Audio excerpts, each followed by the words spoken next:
ಶ್ರೀ ಕ್ಷೇತ್ರ ಮಂತ್ರಾಲಯಕ್ಕೆ ಬರುವ ಲಕ್ಷಾಂತರ ಭಕ್ತರು ಮತ್ತು ಸ್ಥಳೀಯ ನಿವಾಸಿಗಳ ಕುಡಿಯುವ ನೀರಿನ ಸಮಸ್ಯೆಗೆ ಶಾಶ್ವತ ಪರಿಹಾರ ಒದಗಿಸುವ ನಿಟ್ಟಿನಲ್ಲಿ ನಿರ್ಮಿಸಲಿರುವ ಇಂಪೌಂಡಿಂಗ್ ರಿಸರ್ವಾಯರ್ ಕಾಮಗಾರಿಗೆ ಇಂದು ಭೂಮಿ ಪೂಜೆ ನೆರವೇರಿತು.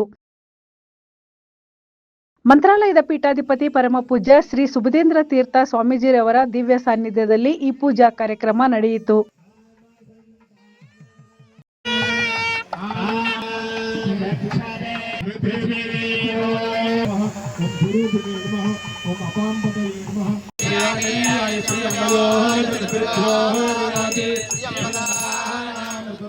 ಈ ಸಂದರ್ಭದಲ್ಲಿ ಎಚ್ಎಎಲ್ ಅಧ್ಯಕ್ಷ ಮತ್ತು ವ್ಯವಸ್ಥಾಪಕ ನಿರ್ದೇಶಕರಾದ ರವಿ ಕೆ, ಎಚ್ಎಎಲ್ನ ಹಿರಿಯ ಅಧಿಕಾರಿಗಳು, ರಾಘವೇಂದ್ರ ಸ್ವಾಮಿ ಮಠದ ಅಧಿಕಾರಿಗಳು, ಭಕ್ತರು ಹಾಗೂ ಗಣ್ಯರು ಉಪಸ್ಥಿತರಿದ್ದರು.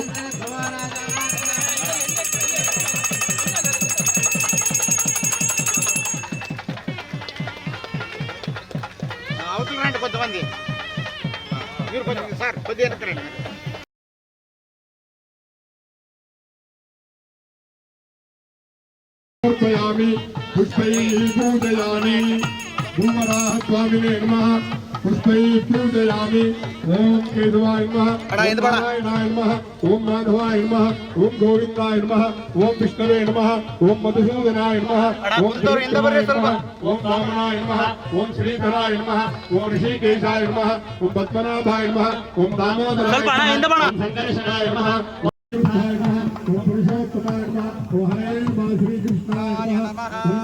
पत्रपुष्पाणि समर्पयामि ओम हिरण्यवर्णां हरणीं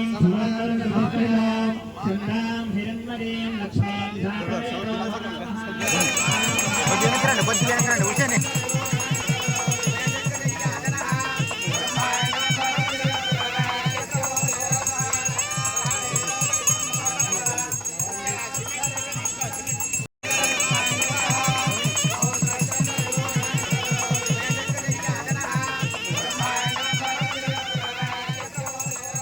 ರು 50 ಕೋಟಿ ಅಂದಾಜು ವೆಚ್ಚದಲ್ಲಿ ಎಚ್ಎಎಲ್ ಸಿಎಸ್ಆರ್ ಯೋಜನೆಯಡಿಯಲ್ಲಿ ನೀರಿನ ಸಂಗ್ರಹ ಮತ್ತು ಪೂರೈಕೆಯನ್ನು ಖಾತ್ರಿಪಡಿಸುವ ಮೂಲಕ ಭಕ್ತರು ಮತ್ತು ಸ್ಥಳೀಯ ಕುಡಿಯುವ ನೀರಿನ ಅಗತ್ಯಗಳಿಗೆ ಸುಸ್ಥಿರ ಮತ್ತು ದೀರ್ಘಕಾಲೀನ ಪರಿಹಾರ ಒದಗಿಸುವುದು ಉದ್ದೇಶವಾಗಿದೆ. ಈ ಸಂದರ್ಭದಲ್ಲಿ ಆಶೀರ್ವಚನ ನೀಡಿದ ಪೂಜ್ಯ ಶ್ರೀ ಸುಬುಧೇಂದ್ರ ತೀರ್ಥ ಸ್ವಾಮೀಜಿಯವರು ಮಂತ್ರಾಲಯದ ಅಭಿವೃದ್ಧಿಗೆ ಎಚ್ಎಎಲ್ ಸಂಸ್ಥೆ ನೀಡಿದ ಈ ಮಹತ್ವದ ಕೊಡುಗೆಯನ್ನು ಶ್ಲಾಘಿಸಿ ಸಂಸ್ಥೆಯ ಎಲ್ಲ ಅಧಿಕಾರಿಗಳಿಗೂ ಮೆಚ್ಚುಗೆ ಮತ್ತು ಕೃತಜ್ಞತೆಗಳನ್ನು ವ್ಯಕ್ತಪಡಿಸಿದರು.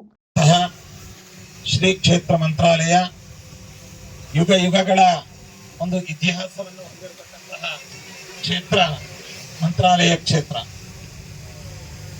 ತ್ರೇತಾಯುಗದಲ್ಲಿ ಶ್ರೀರಾಮಚಂದ್ರ ತನ್ನ ದಂಡಕಾರಣ್ಯ ಯಾತ್ರೆಯ ನಿಮಿತ್ತವಾಗಿ ಈ ಪ್ರಾಂತಕ್ಕೆ ಆಗಮಿಸಿರತಕ್ಕಂತಹದ್ದು.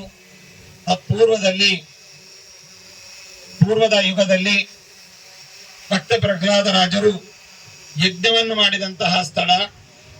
ನಂತರ ದ್ವಾಪರ ಯುಗದಲ್ಲಿ ಶ್ರೀಕೃಷ್ಣಾರ್ಜುನರು ಅನುಸಾಲ್ವ ಎಂಬತಕ್ಕಂತಹ ಒಬ್ಬ ರಾಜನನ್ನ ಬೆನ್ನತ್ತಿಕೊಂಡು ಈ ಪ್ರಾಂತಕ್ಕೆ ಬಂದು ಅವನನ್ನು ಮಣಿಸಿದಂತಹ ಒಂದು ದಿವ್ಯ ಕ್ಷೇತ್ರ.